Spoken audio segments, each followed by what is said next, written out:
camera is one of the best video machines. Yes, and this changed the whole conception and everything. Well, Cecilia, why do you choose to work with Latin American art?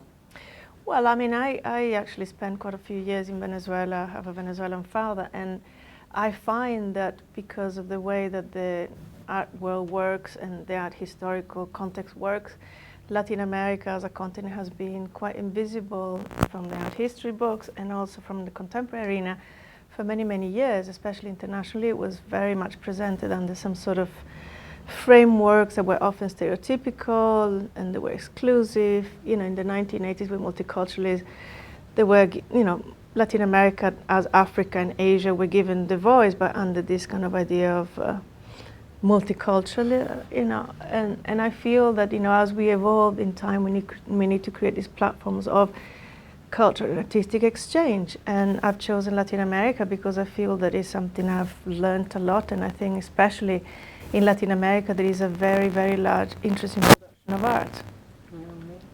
Because could you tell us a little bit of the path that you followed through being the curator of the Museum of Latin American Art? You always worked with that kind of art? No, well, the thing is I worked, I directed an alternative art space in Venezuela in the 90s, but it was done very much with the idea of working with the contemporary artists of the place, but very much in exchange with international artists that were brought from abroad. So when I moved to Miami, when I was finishing my PhD, I worked in a foundation called CIFO, and there very much the collection, everything was built around the idea that there would be a dialogue between Latin America and the international world. And all the exhibitions we did were very much always thinking of eliminating hierarchies between famous, less famous, emerging, and international. And we gave a lot of visibility to people that otherwise wouldn't have seen because of where we were and the space we had. And I felt that it was an interesting and valid way of looking at Latin America and the world in relation to each other.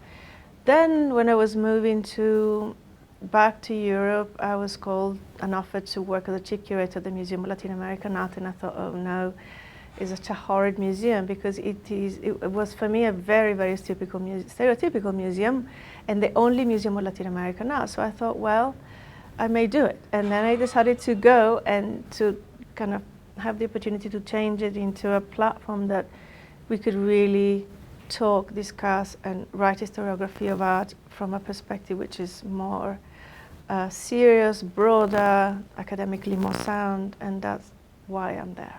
Yeah, do you think this is your biggest challenge as the curator, as a curator in the moment? Well, yeah, I mean, even before moving the Museum of Latin American Art, even at CIFO, we never spoke of Latin American. We have made a conscious decision of saying art from Latin America, from Brazil, from Chile. So then, you know, it was kind of falling, like you say in Spanish, from the frying pan into the fire. So, you know, it was even worse situation. And in effect, next year I've organized a big symposium with the Getty Foundation talking about these issues, about curating, creating models of both historical and contemporary art, writing historiography, you know, what museums can do in terms of understanding, you know, Latin America. And because I feel that it is a very, very unsolved issue, and I don't think it will ever be solved. Which is? Well, the issue that whenever you talk about something like Latin America, there is a sense of a niche. And, you know, whereas, for example, you're in Brazil, you don't need to say we are Brazilian, but when you are in an outside context, you need to somehow create a context for understanding and dispelling some preconceptions. So there is all these different ways. In effect, there will be some museums from Brazil coming there, because we need to have all these different voices, and what will come out of it is that there isn't a single answer. But we need to continue thinking, how can we do it so that these artists are not pigeonholed as a Brazilian artist, for example? Because do you think, in your opinion, are there a common, how can I say, a common expectation of the public regarding Latin American art, something they are always searching for, the exotic figure? Yeah, I mean, we've always, mostly looked at Latin America from the point of view of identity, the exotic, and something slightly kind of beautiful, a specific concept of beauty that we don't care for when we think of other art, because we think that we are more contemporary. So there is certain type of romanticism that is somehow related a little bit with the idea of the primitive. And the realities and also the issues like violence and so forth, which become like cliches of Latin America. And of course, you know, if you live in a country like Brazil or Mexico, Venezuela, where there is a lot of there is a social unrest, there is violence, there is political corruption, you know, how can you actually not talk about these things? And should be valid. But so both the artist, the institution, the person who writes, the person who curates, they all have a duty to create a context in which this is not interpreted under the same old idea that that is the only way and that is the only theme and so forth. It's amazing. Like, in your opinion, which is the role that photography take part in the museums today?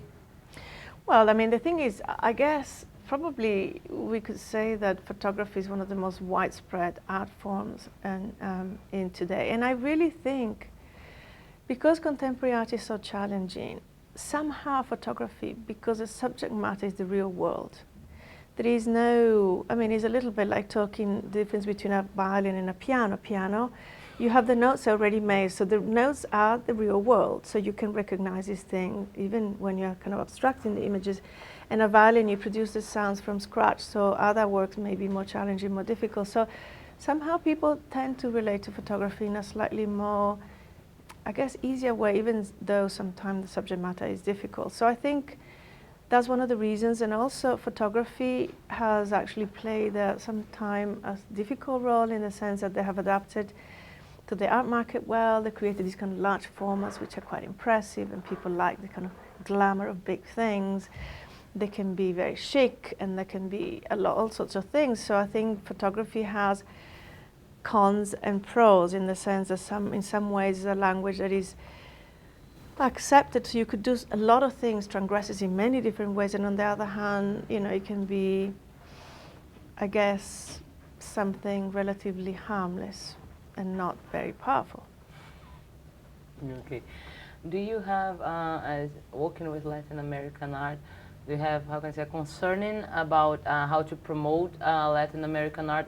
You saw from a perspective that is there a chance that Latin American art can be more spread? Can I say it like that?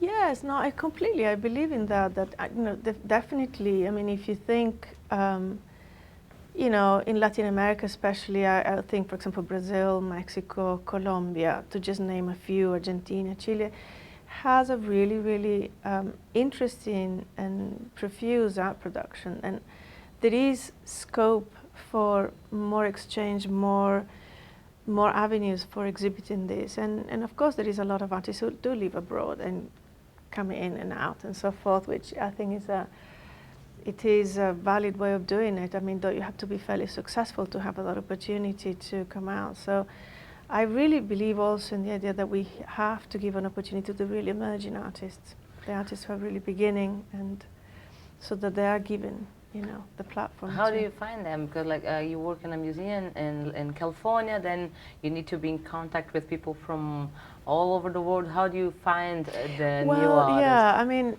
well, the thing is you have to travel and then you have to speak to artists. When I was at CIFO, I created a program called the Grants and Commissions Program, and we created a committee which every year will nominate emerging artists from throughout Latin America. So you have people from Bolivia, you know, a country that I had never really explored myself. And I discovered a lot of people through having artists and curators all over Latin America telling us who was doing what. And so there are platforms like that where you create, you know, committees of people that can suggest you things. And then, you know, you Internet helps in a way? Internet, of course, happens a lot. I mean, in nowadays, but you know, you need to kind of have somewhere to begin. I mean, otherwise you get flooded of images and everything. Yes, but I mean, the internet is incredibly useful, that's for sure, it is.